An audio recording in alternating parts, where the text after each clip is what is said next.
Hola, ¿qué tal? ¿Qué tal estáis? Bueno, vamos a ver un poquito la teoría que teníais que mirar para esta semana, ¿vale? Repito que cuando tengáis alguna duda me escribáis al email o por papás o en el foro del aula virtual, ¿vale? Bueno, vamos a ver las teorías sobre la inflación. Simplificando muchísimo, yéndonos a las dos más básicas, porque hay más, pero bueno, yéndonos a las dos más básicas, tenemos la inflación de demanda y la inflación de costes. ¿Vale? ¿En qué consiste cada una?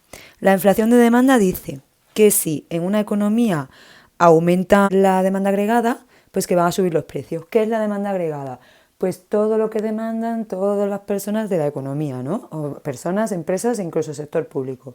Entonces, lo que consumen las personas, la inversión de las empresas, el gasto del gobierno, todo eso es parte de la demanda agregada. La demanda agregada, ya os digo, la demanda de todo el país y demás. Bueno, pues si esta demanda agregada aumenta, es decir, si las personas compran más cosas de cualquier tipo, comida, ropa, coches, lo que sea, si las personas compran más cosas, si el gobierno o el Estado gasta más dinero, si las empresas se deciden a invertir más, todo esto es cuando va bien la economía, ¿no? Todo esto pasa cuando va bien la economía.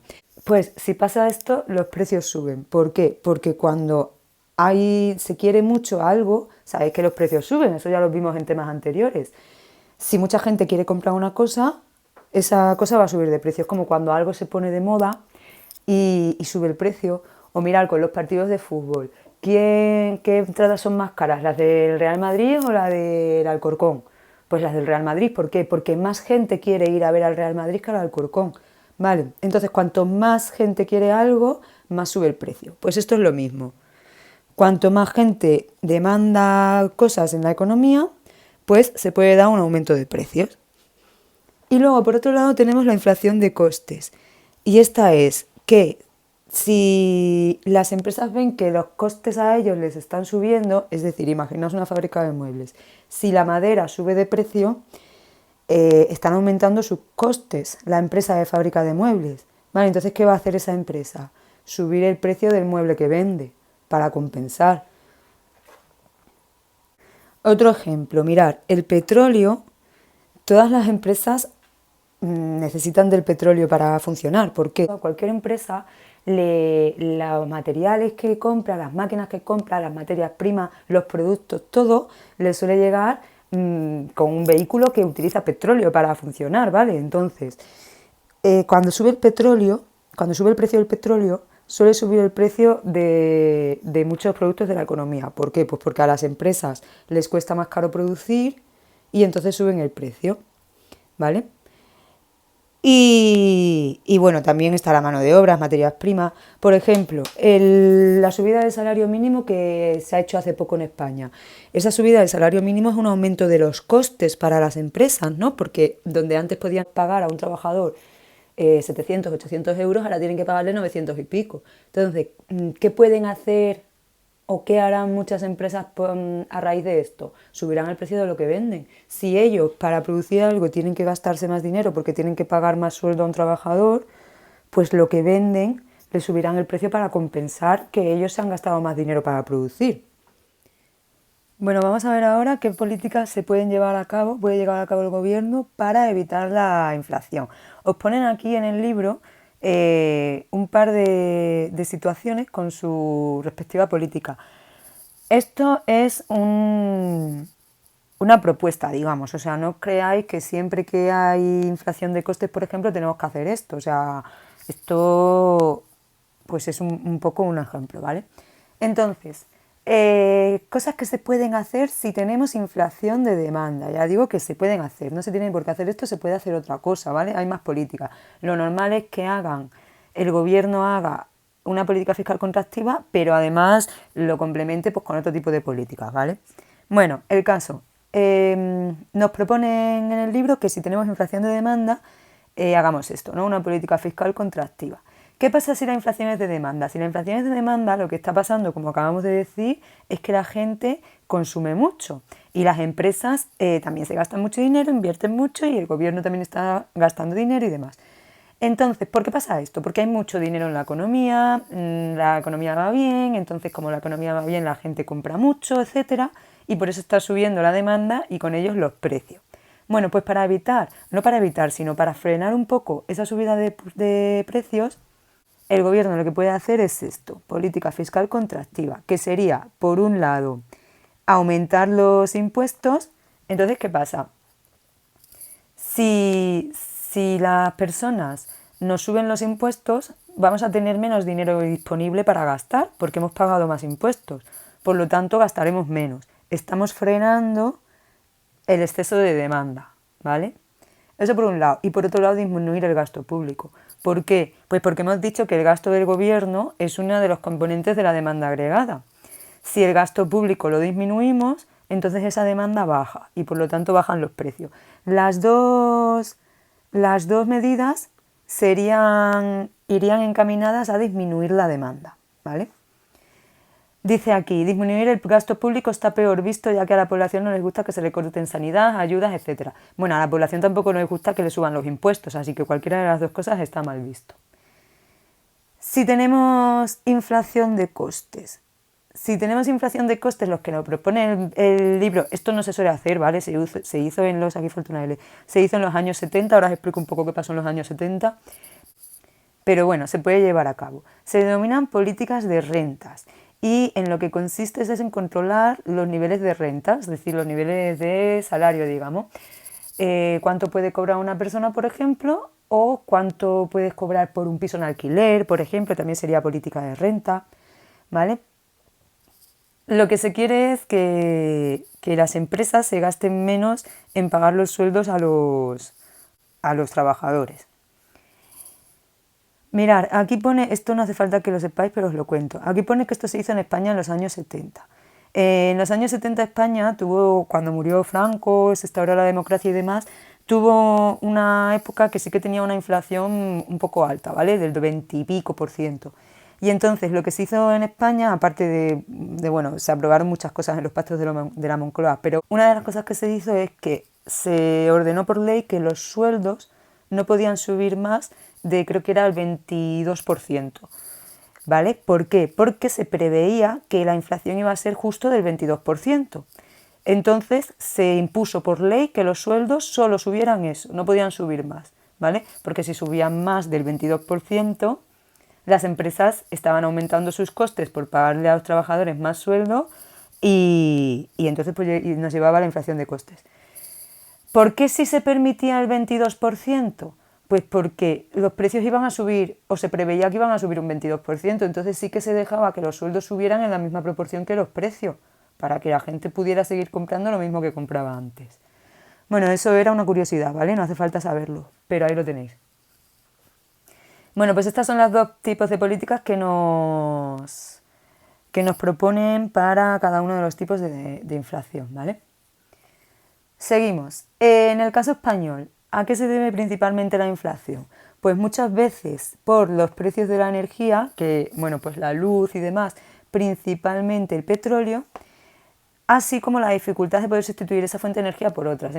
Es muy difícil a día de hoy, en un futuro pues se inventarán muchas cosas, pero a día de hoy es muy difícil sustituir el petróleo por otra fuente de energía. Entonces, España depende mucho del petróleo extranjero, ¿no? De la importación de petróleo. Si sube el petróleo, nos afecta mucho, las empresas suben sus costes y entonces pues se produce inflación, se produce subida de precio.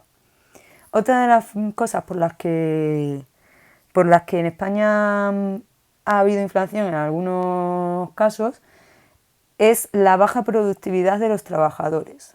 Para ver esto de por qué afecta la productividad de los trabajadores a la inflación, vamos a poner un ejemplo con dos empresas, ¿vale? Tenemos una empresa 1 con trabajadores muy productivos y una empresa 2 con trabajadores poco productivos. Vale, entonces vamos a imaginar que la empresa 1 tiene una serie de trabajadores y y hacen una serie, vamos a poner por ejemplo, de ventas, pero bueno, no tienen por qué ser ventas, a lo mejor pueden ser clientes a los que han atendido en una atención al cliente o número de mesas que se han fabricado o número de lo que sea que se han fabricado. Bueno, vamos a poner el ejemplo con ventas, pero puede hacerse con cualquier cosa. Vale, entonces, la empresa muy productiva, un trabajador solo le hace unas ventas de 1.500 euros.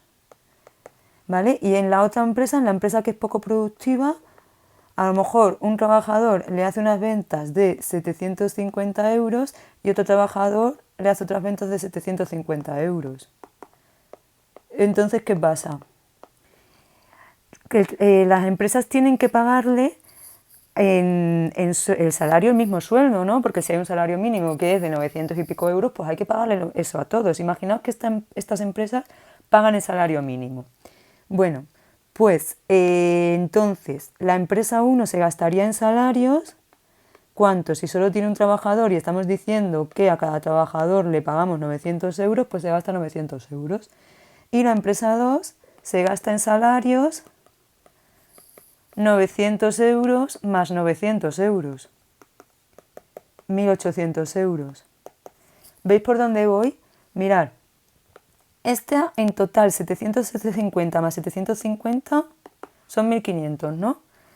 Ha producido lo mismo, han producido las dos lo mismo, pero esta, la 1, se ha gastado en salario solo 900 euros y la 2 se ha gastado 1.800 euros. ¿Veis? La empresa 2 va a tener que vender su producto más caro porque está pagando el sueldo a dos trabajadores que son menos productivos. La empresa 1, sin embargo, como solo tiene un trabajador pero que le ha producido lo mismo porque es muy productivo, se gasta menos dinero en salario, ¿vale? Por eso nos dice aquí que al haber baja productividad se elevan los costes laborales, porque aquí, como veis, los que son pocos productivos han hecho que su jefe tenga que pagarle 1.800 euros a cada uno. Y aquí los que son muy productivos, su jefe, sin embargo, solo se gasta 900 euros. Es un ejemplo para que lo veáis con número, ¿vale? Si os lían mal los números, pues pensar simplemente que como los trabajadores producen menos, pero hay que pagarles lo mismo, al final hay que contratar a más trabajadores, por lo tanto se elevan los costes laborales. Es decir, elevar los costes laborales significa que la empresa se gasta más dinero en pagar a sus trabajadores. ¿Vale? Aquí abajo os lo pone. Si mis trabajadores son poco productivos, necesito más trabajadores para producir lo mismo. Y como tengo más trabajadores, pago más salarios. Y como me gasto más en salarios, pues luego el producto que vendo lo vendo más caro para compensar. Bueno, entonces, por ello las políticas antiinflacionistas españolas requieren adecuar los salarios a la productividad, ya sea o subiendo la productividad o bajando los salarios.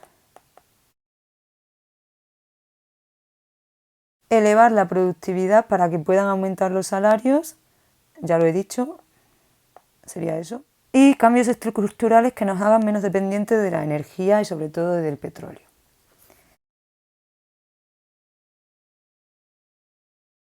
Efectos de la inflación. Ya habíamos dicho el último día que si la inflación es esperada hay menos problema, pero que si no está prevista hay más.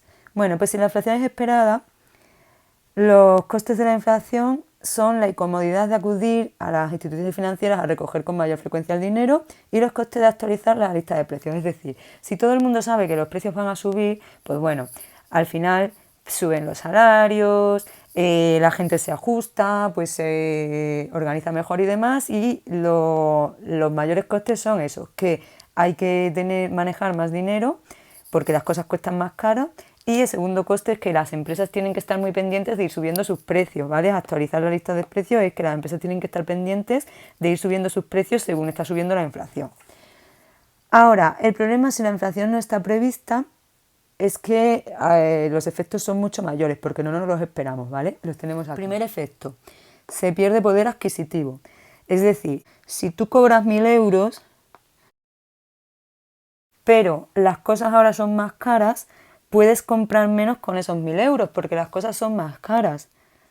¿Qué va a pasar aquí? Aquí, como la gente va a ver, los trabajadores van a ver que pueden comprar menos, van a pedir a las empresas que les suban los salarios y van a presionar, ¿vale? Y las empresas, pues, pueden acabar cediendo y subiendo los salarios, pero a la vez que suben los salarios de los trabajadores, van a subir también los precios a los que venden sus productos para compensar. Entonces es un círculo vicioso. Los trabajadores ven que pueden comprar menos y piden que les suban los salarios. Les suben los salarios, las empresas suben los precios. Entonces los trabajadores otra vez ven que puedes comprar menos igualmente y piden más subida de salarios. Y las empresas suben los salarios pero vuelven a subir los precios, y etcétera, ¿no? En segundo lugar, se puede producir mayor presión fiscal. Es decir, si tú... Acabamos de decir que las empresas pueden subir los precios, pero también, o sea, subir los salarios, pero también los precios, ¿no? Bueno, pues si tú vas viendo que tu salario va subiendo, pero los precios también, como el IRPF va por tramos, que no sé si os acordáis del tema pasado, puede ser que te saltes a un tramo en el que se tenga que pagar un porcentaje superior de IRPF, ¿vale? Todo porque cobras más. Si cobras más y los precios han subido, en realidad te da lo mismo, te quedas igual, pero puede que te saltes a un tramo superior del IRPF. Bueno, tercer efecto. Encarece las exportaciones y nos hace menos competitivos puesto que nuestros productos son más caros que los de otros países. Poco que explicar, ¿no? Si en España hay inflación y están subiendo los precios, los otros países nos van a comprar menos a nosotros porque nosotros tenemos unos precios más altos, ¿vale? Entonces, pues comprarán en otros países en los que no haya inflación. Así que disminuimos nuestras ventas al extranjero. Siguiente, se produce incertidumbre, lo que frena el consumo y las inversiones e implica un aumento del desempleo. ¿Qué pasa si hay inflación? Pues que no sabemos muy bien lo que va a pasar, cuánto van a valer las cosas mañana. Entonces, la gente ¿qué hace? A lo mejor ahorra más, porque dice, si van a subir los precios mañana, igual no debo malgastar el dinero hoy, debo guardarlo para gastarlo mañana. Entonces, si la gente no consume, las empresas no invierten porque no lo van a vender. Se dan cuenta de que la gente no compra, entonces las empresas no invierten. Y si las empresas no invierten y no contratan, aumenta el desempleo. Siguiente, beneficia a los prestatarios y perjudica a los prestamistas. Los prestatarios son quienes reciben dinero prestado y los prestamistas son quienes prestan. Vale, entonces, ¿por qué beneficia a los prestatarios y perjudica a los prestamistas? Si yo os dejo dinero a alguno de vosotros, por ejemplo, y os dejo 1.000 euros hoy, y me lo devolvéis dentro de un año, y resulta que dentro de un año los precios han subido, yo que sé, un 5%. Vale, pues yo he estado un año entero sin poder usar mis 1.000 euros cuando los precios eran más baratos, ¿vale? Una vez que tú me los devuelves, los precios han subido, yo ya no puedo comprar lo mismo con 1.000 euros. Por lo tanto, yo estoy siendo perjudicada porque podía haber usado mis 1.000 euros hace un año cuando los precios eran más bajos y podía comprar más cosas, pero por dejártelos a ti, pues no he podido gastármelos cuando las cosas eran más baratas. Y ahora que me los devuelve, las cosas son más caras. Y eso el prestamista. Y el prestatario sale beneficiado porque es el que recibe dinero. Entonces, cualquiera de vosotros al que le he dejado yo 1.000 euros, cuando os lo he dejado yo, habéis podido gastar el dinero con los precios más baratos. Y cuando a mí me lo devolvéis, los precios son más caros, por lo tanto, para vosotros genial, porque mientras habéis tenido vosotros el dinero, los precios estaban más bajos y habéis podido comprar más cosas. Esto sale en un ejercicio de los que tenéis que hacer esta semana. A ver qué tal lo explicáis. Y por último, perjudica a los pensionistas y empleados públicos. ¿Por qué? Porque estos dos tipos de personas no tienen poder de negociación. Los pensionistas no pueden... O sea, muchas veces, y de hecho hasta hace poco están reivindicando que les suban la pensión y demás, pero realmente es que no tienen armas para negociar. ¿Por qué? Porque no pueden hacer una huelga, porque no trabajan. Entonces, son gente a que aunque pidan las cosas, tienen menos poder para conseguirlas. Y los empleados públicos, pues más de lo mismo. Como es directamente el Estado quien paga a los empleados públicos, pues tiene mucho poder para bajar incluso los salarios o no subirlos si es necesario, ¿no? Bueno, pues esto es todo la teoría. Ahora, os dicen que hagáis estas actividades. Vamos a verlas un poco por encima, ¿vale? Explica por qué la inflación perjudica a los prestamistas y beneficia a los prestatarios. La tenéis aquí. Bueno, aquí no lo tenéis, pero os lo acabo de explicar. Así que intentar explicarlo bien con vuestras palabras.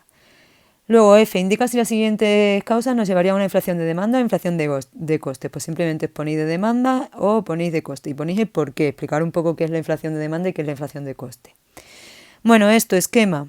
un esquema de todo lo visto en el tema 5. Pues simplemente os vais hasta el principio del esquema, resumen, como queráis. Yo prefiero esquema, ¿vale? Para que vayáis un poco ordenando lo que hemos visto, porque yo sé que al no estar en clase pues es un poco más complicado a lo mejor seguirlo, así que así os hacéis el esquema y os aclaráis un poquito. Y luego el ejercicio 1 de la página 156. Bueno, pues si tenéis alguna duda con algo, me preguntáis sin problema, ¿vale? Preguntarme dudas, que veo que no me preguntáis nada y yo no sé si es porque lo entendéis totalmente todo o porque no os apetece preguntarme, ¿vale? Entonces, aquí terminamos el vídeo de hoy. Venga, chicos, ánimo. Chao.